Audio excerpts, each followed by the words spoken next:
আপনি আমেরিকার প্রেসিডেন্ট উলামায়ে কেরামদের সাথে নাই,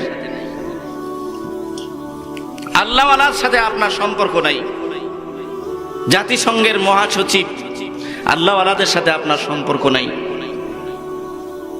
আপনি কোনো এক দেশের প্রধানমন্ত্রী আল্লাহওয়ালা কোরআনের সাথে সুন্নাহর সাথে আপনার সম্পর্ক নেই, অথবা কোনো এক দেশের ঊর্ধ্বতন কর্মকর্তা যেমন সচিব, মহাসচিব, এসপি, ডিসি, এমপি, মন্ত্রী ইত্যাদি।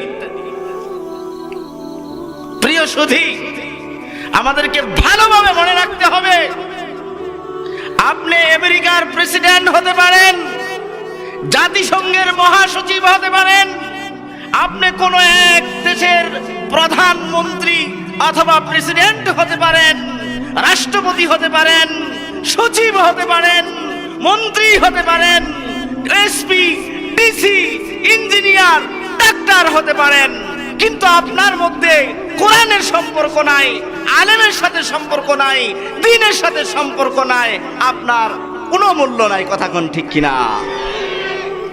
এই জন্য উলামায়ে কেরামদের সাথে থাকার দরকার আছে কিনা, এই জুড়ে বলেন।